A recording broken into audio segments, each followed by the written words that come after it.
La synchronisation, qu'est-ce accord? Bonjour, je vous souhaite la bienvenue dans cette vidéo intitulée La synchronisation. Qu'est-ce que cela signifie? Se synchroniser, c'est adopter le mode de communication verbale, paraverbale et non verbale de son interlocuteur. C'est s'adapter à son interlocuteur tel un caméléon à son environnement. C'est un signe d'harmonie dans la communication. Il y a nul exemple que vous connaissez par cœur, j'en suis sûre.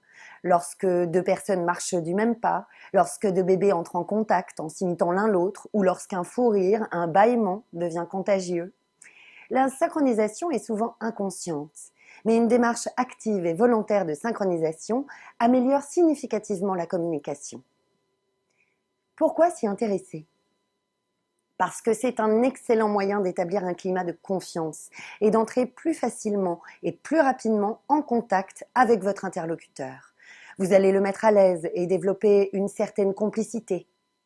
Milton Erickson, l'un des pères fondateurs de la PNL, programmation neurolinguistique, raconte qu'il voulut s'amuser en cours en bougeant son stylo au même rythme que la respiration de son professeur. Puis, il accéléra son rythme pour voir si le professeur suivait. Et celui-ci s'étouffa sans rien comprendre à son histoire.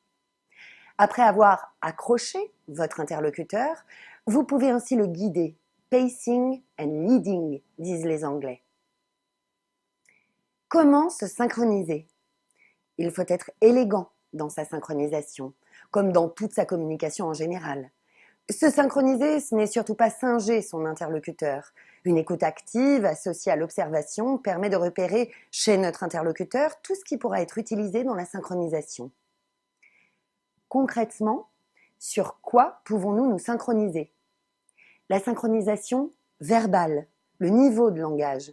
Synchronisez-vous sur ce que dit votre interlocuteur, en veillant à réutiliser des mots qui lui sont propres. Lorsque vous reformulez ou lorsque vous alimentez l'échange, faites-le dans ses termes à lui. Par exemple, s'il vous dit « mon besoin de formation est complexe », dites « vous évoquiez un besoin de formation complexe », c'est bien ça, plutôt que « vous évoquiez un sujet de formation délicat », c'est bien ça. Le canal préférentiel.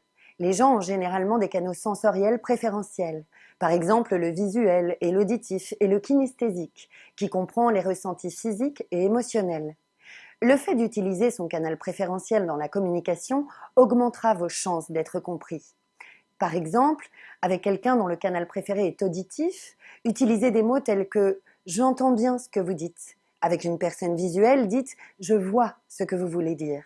Avec une personne kinesthésique, utilisez un vocabulaire tel que « je la sens bien cette idée, cela ne m'avait pas effleuré ».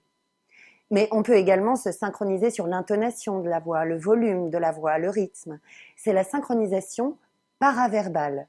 Le langage de mon interlocuteur est calme et traduit un véritable calme intérieur. J'aurais tendance à utiliser le même ton de voix, calme et posé.